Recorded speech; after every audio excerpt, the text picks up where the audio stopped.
YouTube, la famille Laure, tous ceux qu'on ne voit pas forcément parce qu'on ne voit plus de l'autre côté qui c'est qui est connecté. On veut leur dire bonjour, on veut les accueillir voilà, dans la communion fraternelle. Le Seigneur est omniscient, il est aussi bien là qu'au loin et on est heureux de pouvoir partager ce message avec eux. Voilà. On va partager ce matin sur un thème qui, j'espère, se trouve un peu à la charnière entre nos... Vous savez qu'on est en jeûne et prière et cet après-midi, on va reprendre à midi, on va reprendre jusqu'à 2h.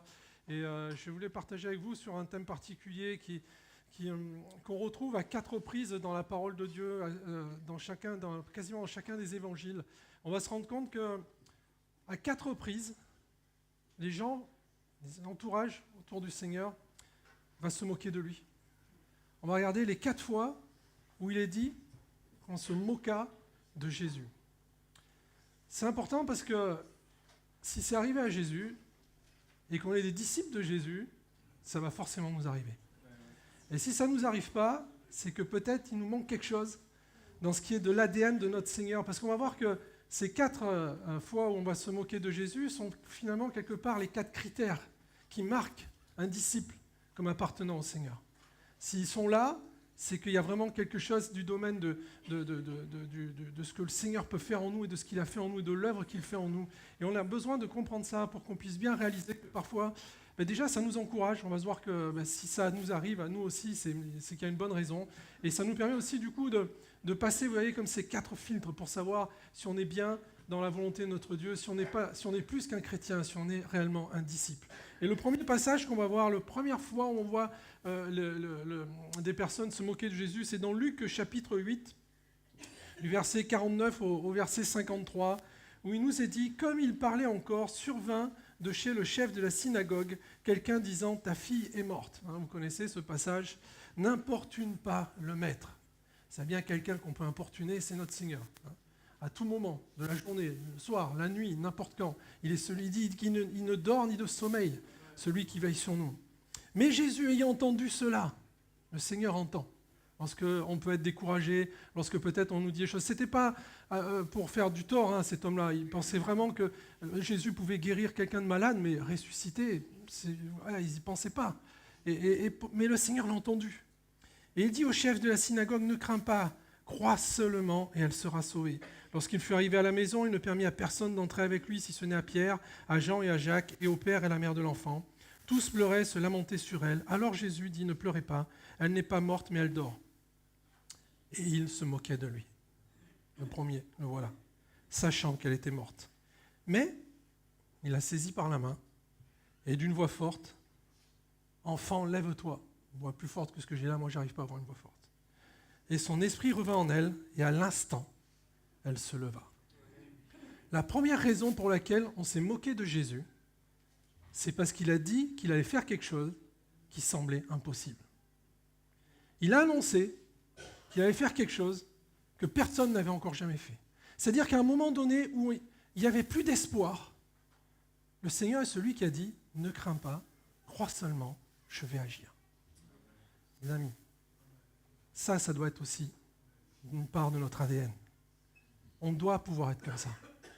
On doit pouvoir, au milieu de situations où il n'y a plus d'espoir, qu'elles soient physiques, qu'elles soient dans une relation, dans un couple, que ce soit au travail, peu importe, lorsque quelqu'un n'a plus d'espoir, si nous ne sommes pas là pour lui dire « Je connais celui qui peut agir et je peux prier pour toi, est-ce que tu es d'accord? Est-ce que tu veux qu'on le fasse ?» Si on n'est pas là pour faire ça, alors il y a un problème. Parce que qui va le faire? Comment sauront-ils que Dieu peut agir et qu'il peut encore amener l'espoir là où il y a le désespoir? Les gens qui sont autour de Jairus ne le savaient pas pourquoi. Parce qu'ils n'étaient pas là. Pourtant, le Seigneur vient de faire des choses incroyables. Juste avant, il a calmé une tempête. Il a délivré un possédé. Il a guéri la femme à la perte de sang, que personne ne pouvait guérir. Ils auraient dû se dire, oh là quand même, il y a quelque chose. Mais ils ne le savaient pas. Ils n'étaient pas présents. Donc ils ne pensaient pas que c'était possible. Et s'il y a bien des personnes qui doivent être capables, au milieu de la détresse, au milieu des endroits où il n'y a plus d'espérance, de pouvoir apporter l'espérance, c'est bien nous. Et de pouvoir dire, je suis personne, mais je connais celui qui peut agir. Est-ce que tu veux que l'on le prie ensemble? Il y a du humain aussi du discernement, on ne peut pas le faire forcément toujours avec tout le monde, mais quand on sent que le Seigneur nous amène à le faire, on ne doit pas se cacher, on ne doit pas se dire et si jamais le Seigneur n'agit pas, on va se moquer de moi. On se moquera de vous de toute façon. Alors il vaut mieux être en règle devant notre Seigneur et nous lever, nous dresser pour lui et pouvoir le faire. Le Seigneur n'a pas peur de faire des choses qui étaient finalement quelque part pas prévues. Quand il va toucher le possédé, c'était impur, il n'aurait pas dû toucher le possédé, il va toucher la femme à la perte de sang, et pourtant on n'aurait pas le droit de toucher quelqu'un qui perdait du sang, il va toucher le mort, on n'avait pas le droit de toucher le mort, c'était impur. Les 3 miracles qu'il va faire extraordinaires ici, finalement à la base il n'était pas censé les faire parce qu'il ne devait pas les toucher. Mais nous devons aller vers ceux que plus personne ne touche, envers ceux qui ne sont plus accessibles, envers ceux qui sont dans le désespoir, afin de leur apporter l'espoir. Et ça m'est arrivé une fois, mais en plus au sens littéral du terme. Un jour, j'étais à l'hôpital, je faisais des visites, et je vois une pancarte sur une chambre, interdit de toucher le patient. Je lui ai dit, bon, du coup, je suis rentré. Vous connaissez? Et je suis allé voir, et en fait, c'était quelqu'un qui avait, depuis 1 mois, de la fièvre non-stop. Il avait un virus et ils n'arrivaient pas à trouver ce que c'était. Et comme ils n'arrivaient pas à trouver ce que c'était, pour éviter que les personnes attrapent la même chose parce qu'ils ne savaient pas comment le guérir, il ne fallait pas le toucher. Donc je rentre là-dedans et je lui dis, ça fait combien de temps que vous êtes là? Il me dit, ça fait 1 mois. Il m'explique qu'il faut au moins 24 heures de fièvre. Ils ont beau envoyer tous les antibiotiques, tous les spectres possibles, ils n'arrivent pas à toucher. Et je ne sais pas, je lui dis, est-ce que vous voulez que je prie pour vous? Il me dit, oui, je veux bien. Et là, d'un seul coup, je réfléchis, je dis, mais je vais devoir le toucher. Je ne peux pas dire à cet homme, le Seigneur, il peut vous guérir. Mais par contre, je ne vous touche pas parce que je n'ai pas envie d'attraper ce que vous avez. C'est pas crédible, hein, on est d'accord, hein, c'est pas crédible. Alors je lui ai demandé si c'était d'accord pour que je le touche et j'ai prié pour lui, je lui ai imposé les mains, ça a duré 30 secondes. Et puis je suis reparti. Je ne suis pas tombé malade. Et j'ai perdu de vue.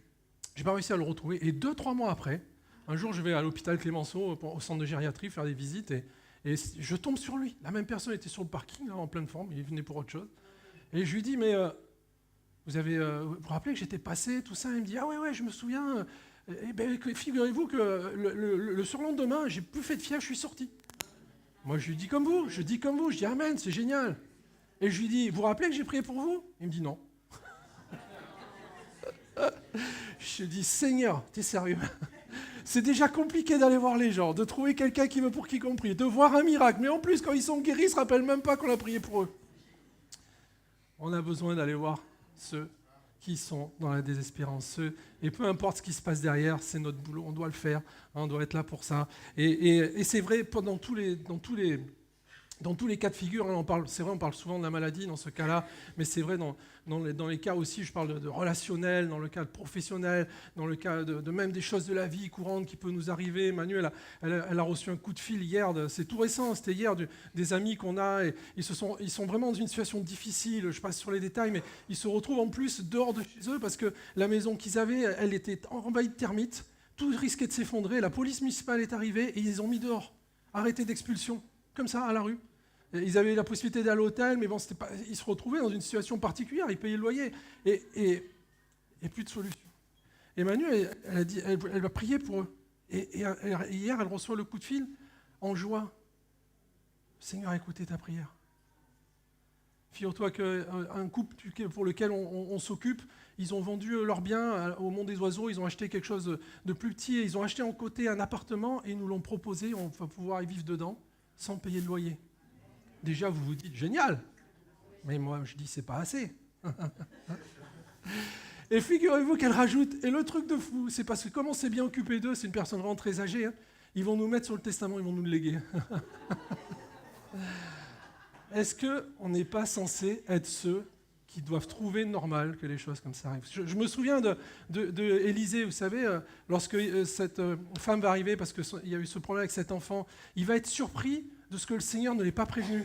Il va dire, laisse, parce que le Seigneur ne m'a pas prévenu de ça, laisse-le passer. Vous savez, quand il veut s'approcher, là, Gazi le bloque. Et en fait, lui, il n'était pas surpris qu'il y ait des guérisons, qu'il y ait la résurrection, mais par contre, il a été surpris que Dieu ne parle pas. Et nous, souvent, c'est l'inverse. On est surpris quand le Seigneur nous parle et qu'il se passe quelque chose. Hein, et je crois qu'il est temps de retourner la situation, parce que c'est ainsi, c'est dans notre ADN, c'est ce que le Seigneur veut nous faire vivre. Et c'est la première question à laquelle je voulais nous amener. N'y a-t-il pas eu des moments dans notre vie où nous avons baissé les bras avant de nous confier au Seigneur? où nous n'avons pas pu aider quelqu'un parce que nous avons eu peur de lui dire, parce qu'on a eu peur peut-être du ridicule. Est-ce qu'il n'y a pas des moments où ça s'est passé? Est-ce qu'il ne faudrait pas qu'on soit justement en mesure de pouvoir faire ça en prenant du temps dans la prière? Et même le simple fait de remettre les choses au Seigneur lorsque ça arrive. Vous voyez, l'apôtre Paul, son écharde, il n'a pas lâché l'affaire, il a prié au moins 3 fois. Hein. Et après seulement, il a fait. Mais la première chose qu'il a fait, c'est quand même de s'en remettre à son Seigneur et de se dire, ok, je vais voir déjà si lui peut faire quelque chose. On ne doit pas baisser les bras sans avoir remis ce qui nous pose problème à notre Seigneur. Deuxième point, deuxième moment où le Seigneur, on s'est moqué de lui. On s'est moqué de lui parce qu'il n'a pas pu faire, ou il ne semblait pas pouvoir faire, pour lui, ce qu'il a fait pour les autres. Dans ce passage de Luc 23-35, il nous est dit, le peuple se tenait là et regardait. Le peuple se tenait là et regardait. Les magistrats se moquaient de Jésus, encore cette phrase, disant « Il a sauvé les autres, qu'il se sauve lui-même s'il est le Christ, l'élu de Dieu. » Je passe au verset 39. L'un des malfaiteurs crucifiés l'injurait, disant « N'es-tu pas le Christ? Sauve-toi toi-même et sauve-nous. » Pareil, vous avez cette notion, si tu ne peux pas te sauver. Mais l'autre le reprenait et disait « Ne crains-tu pas Dieu, toi qui subis la même condamnation? Pour nous, c'est justice, car nous recevons ce qu'on a mérité nos crimes. Mais celui-ci, n'a rien fait de mal. » Et il dit à Jésus, « Souviens-toi de moi quand tu viendras dans ton règne. » Jésus lui répondit, « Je te le dis en vérité, aujourd'hui tu seras avec moi dans le paradis. » On se moque de lui parce qu'il semble ne pas pouvoir faire pour les autres ce qu'il a fait pour lui, ce qu'il a fait pour les autres. Vous vous rappelez, il dira ce passage, « On dira de moi, médecin, guéris-toi toi-même. » Je ne sais pas si ça vous est déjà arrivé, que notre entourage qui sait que vous êtes chrétien vous dise « Ouais, si vraiment ton Dieu existait, pourquoi il t'arrive cela ? Pourquoi il t'arrive ce cas de figure? Pourquoi tu es malade? Pourquoi il t'arrive cette tuile qui te tombe? Et si le Seigneur est vrai, s'il est vivant, pourquoi il arrive toutes ces choses-là? Et des fois, c'est vrai, on pourrait être mis en doute. Mais vous voyez, ici, il y a quelque chose d'intéressant. C'est que Jésus est au plus mal. Il est dans la tempête la pire de sa vie. Il vient d'être fouetté, frappé, fouetté avec des lanières, avec des crocs qui, lorsqu'on retire, arrachent, lacèrent la peau. Il a été frappé au visage, il est défiguré, il est en train de porter notre péché. Le Père l'a abandonné sur la croix. Il n'y a plus rien, il ne peut pas être plus bas. Aucun homme n'a été plus bas, au plus profond de la tempête et dans le noir, que ce que Jésus a été. Et qu'est-ce qu'il fait? Il sauve une âme. Il continue. Il fait ce pourquoi il est venu. Il continue son job. Quelqu'un a besoin de lui, il regarde autour de lui et il sauve encore quelqu'un. Mes amis, au plus profond de la tempête, on sait que le Seigneur est avec nous.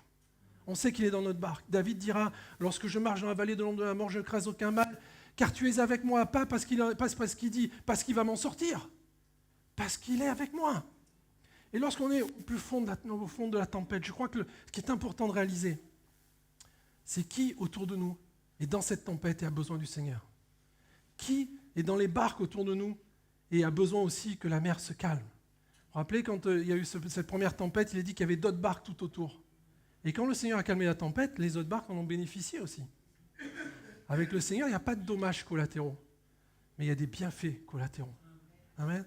Et c'est vrai que des fois, on pourrait avoir tendance à se dire que dans notre tempête, l'objectif, c'est de nous en sortir, se dire « Seigneur, qu'est-ce que je fais là ?» et de se centrer sur soi et de chercher qu'est-ce qui ne va pas. Et en fait, on devrait plutôt se dire, qui est avec moi? Que d'habitude, je ne vois pas, et que peut-être le Seigneur veut que je le touche. Je me souviens, une fois, j'étais tout seul, Manu et Rachel étaient partis à Angoulême, et je me retrouve avec une crise de colique néphrétique, un truc de malade. Une dinguerie, une douleur, une dinguerie. Je pars aux urgences hier, je suis arrivé hier, c'était peut-être prémonitoire, je ne sais pas. Et il me shoot et tout, et ça finit par passer, je me relève le lendemain, je ne savais même plus où j'étais perdu, j'étais dans la chambre, il n'y avait pas les téléphones portables et tout ça, personne n'était au courant, ni l'église, ni rien, j'étais tout seul. Et je regarde à côté de moi, et je vois bouger, je vois qu'il y a quelqu'un, et en fait, la première chose que cette personne me dit, c'est « j'ai fait une tentative de suicide ». Il était tout content. Et il s'était planté un couteau et tout, et je comprends ce qui se passe. Et là, je sens que le Seigneur veut que je lui parle. Je dis, Seigneur, j'arrive même pas à aligner 2 mots. Mais je prends sur moi, je commence à le faire, et je me dis, Seigneur, si je suis là, c'est la seule raison que je comprends pour laquelle je suis là.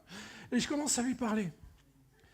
Et au bout de 5-10 minutes, cet homme, il se met à pleurer, il demande pardon à Dieu, et il donne sa vie au Seigneur. Je ne comprends même pas pourquoi, je ne me rappelle même plus ce que j'ai dit. Et je prends son numéro, à un moment donné, j'étais obligé de sortir, donc Je pars, je dis, écoutez, on reviendra vous voir avec le pasteur. Et quand on a voulu revenir, elle était décédée. Ouais. Je crois que c'est important qu'on se rappelle de ces moments, que l'on sache que quelquefois, quand on nous arrive certaines choses, on a besoin de se poser la question de savoir, mais est-ce que ça ne m'amène pas dans une situation pour laquelle peut-être quelqu'un ne connaît pas le Seigneur et je vais pouvoir lui partager et je vais pouvoir l'amener à ça. C'est ça aussi, de pouvoir, dans ce deuxième critère, de pouvoir supporter la moquerie lorsqu'il nous arrive des choses que peut-être on n'avait pas envie que ça nous arrive et qu'on n'a pas le sentiment que ça arrive à un chrétien, alors qu'en réalité, c'est faux. Le troisième point pour lequel on s'est moqué du Seigneur, c'est ça le troisième ? Ouais, c'est moi, j'aurais dû noter, j'arrive plus à compter. Le troisième point, c'est dans Luc 16, 14. Ça va être ce point où on va se moquer de lui parce qu'il n'a pas les mêmes valeurs. Parce qu'il ne semble pas considérer les choses comme les gens normaux, ou en tout cas qu'on trouve normaux, considèrent. Il nous est dit dans ce passage, nul serviteur ne peut servir deux maîtres. Luc 16, à partir du verset 13. Nul serviteur ne peut servir deux maîtres. Car ou il haïra l'un, ou il aimera l'autre, ou il s'attachera à l'un et méprisera l'autre. Vous ne pouvez servir Dieu et Mammon. Mammon est ici le symbole de tout ce qui est matériel, de tout ce qui est non spirituel. Et les pharisiens qui étaient avares écoutaient aussi tout cela et ils se moquaient de lui. Jésus leur dit, vous cherchez à paraître juste devant les hommes, mais Dieu connaît vos cœurs, car ce qui est élevé parmi les hommes est une abomination devant Dieu. On se moque de lui parce qu'il n'a pas les mêmes valeurs. Et c'est quelque chose qui peut nous arriver. En tant qu'enfant de Dieu, nos valeurs ne sont pas les mêmes que celles qui sont dans le monde. Notre frère nous l'a lu là pendant la Sainte Seine, ne vous coulez pas dans le moule du monde. Et des fois, c'est pas simple parce que ça peut amener de la moquerie.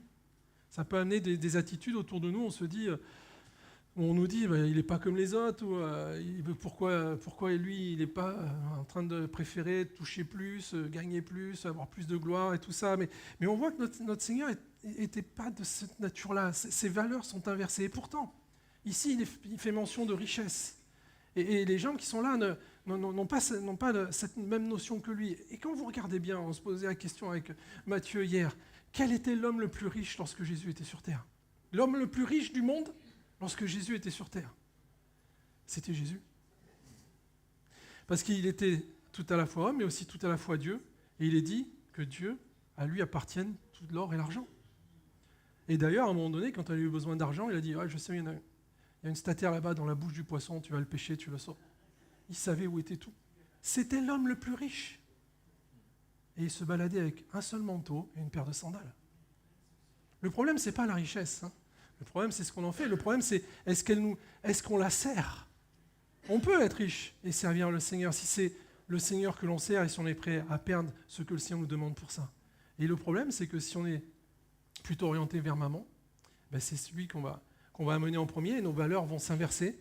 Et on voit très bien ça avec le jeune homme riche qui s'approche du Seigneur et qui était content de respecter tous ses commandements et en même temps aussi de sa richesse, parce que lorsque le Seigneur va lui demander s'il peut tout vendre pour venir le suivre, il ne voudra pas. Pourquoi ? Parce qu'il voit ce qu'il a en face de lui, il voit les disciples.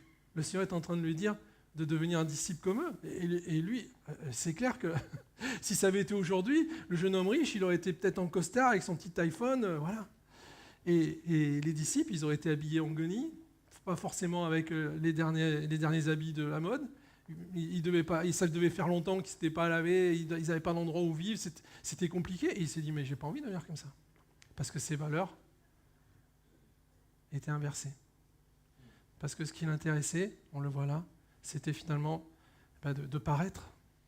Et il n'a pas compris ce que le Seigneur lui demandait, qui était que rien ne l'empêchait de faire ça, à partir du moment où ce qui était sa priorité, ce qui était celui qui devait servir, c'était le Seigneur et non pas Mammon.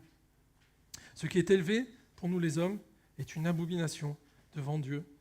Et on voit notre Seigneur qui, lui aussi, ce qui souvent nous amène à vouloir être différent des autres, c'est tout ce qui est richesse, mais c'est aussi la gloire et tout ça.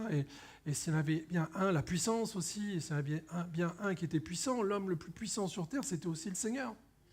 Il dira que j'aurais pu faire venir des myriades d'anges pour me sauver, mais je ne l'ai pas fait. Et pourtant, qu'est-ce qu'il va faire ? Il va laver les pieds des disciples. Le Seigneur nous montre l'importance de la priorité et de ces valeurs, comment elles doivent être dans notre vie. Et si elles ne sont pas dans le bon sens, eh bien, effectivement, il peut se passer quelque chose. C'est que, en réalité, dans les moments de prendre des décisions, c'est ces valeurs-là qui vont prévaloir sur celles que le Seigneur veut inclure dans nos vies, sur cet ADN-là dont on est en train de parler, et on risque de prendre les mauvaises décisions. Alors la question qu'on peut se poser, la troisième question aussi, n'a-t-il pas eu des moments dans notre vie où notre décision a fait passer maman avant le Seigneur? N'a-t-il pas encore des moments aujourd'hui dans notre vie où peut-être maman est en train de prendre le pas sur ce que le Seigneur veut et sur ce qu'il veut faire pour nous? On va passer au dernier point, parce qu'il ne riposte pas face à l'injustice. La quatrième fois où on va se moquer du Seigneur, c'est quand à un moment donné, parce qu'il en prend plein sur le dos, sur la tête, il se fait frapper, et vous allez voir que sa réaction, en fait, il n'y en a pas. Dans ce passage de Marc 15, à partir du verset 16, il nous est dit « Les soldats conduisirent Jésus dans l'intérieur de la cour, c'est-à-dire dans le prétoire, et ils assemblèrent toute la cohorte. Ils le revêtirent de pourpre. Ils posèrent sur sa tête une couronne d'épines qu'ils avaient tressée. Ils se mirent à la saluer, salut roi des Juifs. Ils lui frappaient la tête avec un roseau. Ils crachaient sur lui, fléchissant les genoux, ils se prosternaient devant lui. Dans d'autres passages, il dit qu'ils lui arrachaient aussi la barbe, et ainsi de suite. Ils font tout ce qu'ils peuvent pour essayer de le faire craquer, mais Jésus ne craque pas. Il garde la maîtrise de soi. À tel point qu'à un moment donné, quand ils ont fini de jouer avec leur marionnette et qu'ils voient que ça ne peut plus rien faire, il est dit, après s'être moqué ainsi de lui, ils lui ôtèrent le pourpre, lui remirent ses vêtements et l'amenèrent pour le crucifier. Ils se moquent de lui parce qu'il ne réagit pas lorsqu'il est injustement traité. Et c'est le cas de Jésus jusqu'au bout. Il nous a dit qu'il a été mené à l'agneau, à la croix comme un agneau à l'abattoir. Et ça, c'est un des critères aussi. Les chrétiens, vous savez, c'est même un des plus marquants aujourd'hui encore. Dans les églises persécutées, les gens ne comprennent pas pourquoi ceux qui sont battus, ceux qui, s'ils perdent des êtres chers et tout ça, ne se rebellent pas. Pourquoi les chrétiens ne se vengent pas? C'est la particularité en fait du chrétien. On te tape sur la joue droite, tu tends la joue gauche. Ça ne veut pas dire qu'on ne va pas se battre contre l'injustice quand on la voit sur quelqu'un, mais en ce qui nous concerne, c'est vrai que c'est souvent comme ça que le Seigneur nous demande de réagir, d'être capable d'avoir la maîtrise de soi. Et c'est un point qui est important parce qu'en réalité, par rapport à celui qui est en face de nous, on ne sait jamais à quel point il faudra supporter quelqu'un avant qu'il soit en mesure d'être sauvé. Et le truc, c'est que si on craque trop vite, on risque de se décrédibiliser. Si le Seigneur avait craqué et les avait insultés, vous imaginez? Ou s'il avait chopé le truc, il avait réussi à attraper, il avait commencé à les frapper lui. C'est perdu, c'est mort. On n'est plus crédible en tant que personne qui va amener l'amour et qui est prêt à supporter même son ennemi. La colère de l'homme n'accomplit pas la justice de Dieu. La colère de l'homme n'accomplit pas la justice de Dieu. On ne sait jamais à quel point il faudra supporter quelqu'un avant qu'il soit en mesure d'être sauvé. C'est pour ça qu'on doit être capable de tenir le temps qu'il faut. C'est pour ça que le Seigneur nous demande de supporter. Parce que regardez, le meilleur exemple, c'est Jacques. Jacques était le frère de Jésus. Et à un moment donné, avec tout le reste de sa famille, il a considéré comme fou Jésus. Il avait grandi avec lui jusqu'à l'âge de 30 ans, il n'y avait rien de particulier, il n'y avait pas eu de miracle, il ne s'est rien passé. Et d'un seul coup, là, il se déclare que le Messie, et je ne comprends pas. Et il est devenu fou. Et pourtant, Jacques va devenir pasteur de l'église de Jérusalem et il va écrire une épître, mes amis. Cette épître, si elle n'y était pas, elle manquerait. Il y a beaucoup de choses dedans qu'on ne retrouve pas ailleurs. Et pourtant, il a traité Jésus de fou. Et pourtant, Jésus dira, celui qui traite son frère de raca mérite la géhenne. Heureusement que le Seigneur ne l'a pas envoyé dans la géhenne directe. Heureusement qu'il a été patient. Et d'ailleurs, Jacques le dira dans son épître. La patience de notre Seigneur a été notre salut. Et on doit être de la même façon capable d'être patient. Alors, ce n'est pas toujours simple, je vous l'accorde. Ce n'est pas toujours simple. J'ai vécu des moments, par exemple, au travail, où ça a été très compliqué, et je pense que c'est le cas pour beaucoup, dès qu'on commence en témoignage et que les gens savent certaines choses, il y en a avec qui ça se passe très bien, il y en a avec qui c'est compliqué, il y en avait un qui me prenait la tête en permanence, et 2 ou 3 fois, j'étais à 2 doigts d'aller le voir, et que ça se finisse par les mains, mais le Seigneur m'a toujours repris, et quand je suis arrivé à l'école d'aviation sous-marine, ce gars-là, il arrivait comme instructeur en même temps que moi. Il ne savait pas double-cliquer sur un icône, c'était le début de l'informatique, il n'arrivait même pas à double-cliquer sur l'icône, c'est moi qui devais le former. J'ai fait tout ce que j'ai pu, j'ai supporté, j'ai tout appris. Et au final, c'est devenu un de mes meilleurs amis. Et ce gars-là, quand je suis parti, il m'a demandé pardon. quand lui est parti, quand il est parti à la retraite, il est venu me voir, il dit Henri, je te demande pardon, je t'avais mal jugé, je n'aurais pas dû me comporter comme ça. Et j'ai pu lui parler bien sûr du Seigneur, lui offrir une Bible. Après, chacun fait ses expériences. Mais vous voyez, là, si je m'étais énervé, j'aurais pas été crédible vis-à-vis de ça. Et ça aurait été compliqué de passer ce message après. Il nous faut être capable d'avoir la maîtrise de soi. Et j'en arrive du coup à ma conclusion. Le point commun de tous ces moments-là, c'est que Jésus n'a jamais répondu à la moquerie. Et qu'en chaque circonstance, il a fait preuve de maîtrise de soi. Dans le danger, maîtrise de soi. Dans la moquerie, la maîtrise de soi.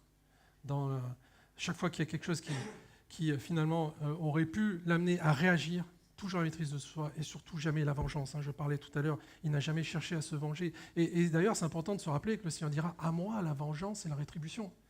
Et Jésus laissera toujours au Père la vengeance. Lorsqu'il va ressusciter, il aurait pu aller retourner voir Pilate, son sacrificateur, et se venger, et leur dire, voilà, qui c'est qui avait raison. Mais non, il a passé son temps à fortifier les disciples, à aller voir les frères et les sœurs. Et donc, du coup, il a laissé ça au Père. C'était entre eux et Dieu. Après, s'ils demandaient pardon, après, tant mieux pour eux, sinon, tant pis. Mais il fallait laisser le Seigneur agir. Et donc, le point commun, c'est la maîtrise de soi. Et la maîtrise de soi, c'est un fruit de l'esprit. Ça fait partie des fruits de l'esprit. Mais on voit aussi dans 2 Pierre 1,5 ce passage où on voit que c'est aussi à nous de faire des efforts. Il nous est dit, faites tous vos efforts afin d'ajouter à la foi la qualité morale, à la qualité morale la connaissance, à la connaissance la maîtrise de soi, à la maîtrise de soi la patience, à la patience la piété, à la piété l'amitié fraternelle, l'amour. Et vous voyez ici, il y a 8 étapes. Les premières, elles concernent toutes notre relation avec Dieu. Juste entre nous et Dieu. La foi, c'est entre nous et Dieu, personne d'autre n'intervient. Être irréprochable. La connaissance, c'est à nous de nous enseigner, de lire la parole, de pouvoir... on ne peut pas accuser quelqu'un d'autre d'avoir une mauvaise connaissance, ça dépend de nous. Voilà, pareil, pour la maîtrise de soi aussi. Et puis ensuite, après la maîtrise de soi, il vient les qualités qui amènent à une relation avec notre prochain, la piété, la communion fraternelle, l'amour. Et entre les deux, entre les qualités qui nous amènent à être en bonne relation avec Dieu et les qualités qui nous amènent à être en bonne relation avec notre prochain, il y a ce mot charnière, la maîtrise de soi. Vous pouvez avoir la foi, vous pouvez avoir la connaissance, vous pouvez être un chrétien extrêmement efficace, instruit. Si vous n'avez pas la maîtrise de soi, cette charnière, elle décroche tout le reste. Vous perdez les 3 autres wagons. Et vous perdez finalement la possibilité d'accéder et de donner l'amour. Parce que justement, vous allez vous énerver, parce que la colère n'accomplit pas la justice de Dieu, parce que vous n'avez pas supporté quelqu'un. Et du coup, tout ce que l'on fait avec notre relation avec Dieu, on le perd. Parce que l'objectif, c'est que ce que l'on reçoit, on puisse ensuite le distribuer, le donner dans la piété, dans l'amour fraternel, dans l'amour tout court de ceux qui se perdent. À ceux-ci, ils reconnaîtront que vous êtes enfants de Dieu, à l'amour que vous portez les uns les autres. Amen. Et je crois qu'encore aujourd'hui, c'est ce qui doit nous diriger. Si on a la maîtrise de soi, finalement, si on est capable d'agir en toutes circonstances avec ce que le Seigneur nous donne par le Saint-Esprit, cette volonté que l'on a de pouvoir honorer notre Dieu, alors je crois que ces 4 critères qui doivent faire un disciple, ces 4 marques d'ADN seront dans notre vie et pourront nous permettre de pouvoir vivre ce que le Seigneur a prévu pour nous. Être un véritable disciple, mes amis, amènera forcément des situations inconfortables, où peut-être on se moquera de nous, on nous mettra dans des situations qu'on n'a pas envie, de la même nature finalement que celle que Jésus a vécue. Mais c'est justement dans ces moments-là qu'il faudra savoir garder sa maîtrise, pour pratiquer la patience, pour pouvoir mettre en œuvre l'amour. Et c'est ainsi qu'on aura de l'impact sur ceux qui nous entourent et sur ceux que nous allons enfanter. Amen. On va prendre un temps de prière maintenant, mes frères et sœurs. Seigneur notre Dieu, nous voulons nous en remettre à toi parce que tu es celui qui est passé par toutes ces étapes avant nous. Nous voulons aussi en prendre conscience ce matin de l'importance de tous ces critères qui doivent marquer notre vie, cette marque d'ADN qui doit faire de nous des disciples adaptés à toutes circonstances, Seigneur, parce que nous aurons la maîtrise de soi, la maîtrise de nous-mêmes, et nous aurons ce fruit de l'Esprit qui nous permet de pouvoir, Seigneur, en toutes circonstances, agir avec le discernement que tu nous donneras. Je te prie pour chacun d'entre nous ici. Je Je te prie, Seigneur, pour que tu permettes à chacun de pouvoir se poser ces 4 questions, de savoir s'il n'y a pas à un moment donné, un moment où on pourrait, dans la situation où on est, peut-être moins se concentrer sur nous-mêmes et voir si quelqu'un n'a pas besoin autour de nous. S'il n'y a pas eu des moments où on a plus voulu servir maman que le Seigneur, s'il n'y a pas eu des moments où on s'est énervé trop vite et on a pu toucher, blesser quelqu'un, peut-être quelqu'un de notre entourage et l'empêcher de pouvoir accéder à ta grâce parce qu'on s'est décrédibilisé. Seigneur, que tu puisses agir maintenant dans les cœurs, que tu touches, que tu parles au cœur, Seigneur, et que tu permettes de pouvoir à chacun retrouver, Seigneur, ces 4 marqueurs, que cet ADN divin que toi tu as porté et que tu nous as demandé de te ressembler, nous puissions aujourd'hui aussi l'avoir, Seigneur, et le mettre en œuvre dans le nom de Seigneur Jésus pour que nous puissions, Seigneur, bien être efficaces pour toi, pour cette église, pour notre entourage, pour, Seigneur, la ville qui est autour de nous, pour toute cette région, Seigneur, et que tu puisses te servir de nous, Seigneur, avec efficacité, sans qu'on perde, Seigneur, les âmes que tu as prévues, que nous rencontrions pour leur parler de toi. Merci, Seigneur, de nous faire grâce encore ce matin. Amen, amen, amen, amen. Alléluia.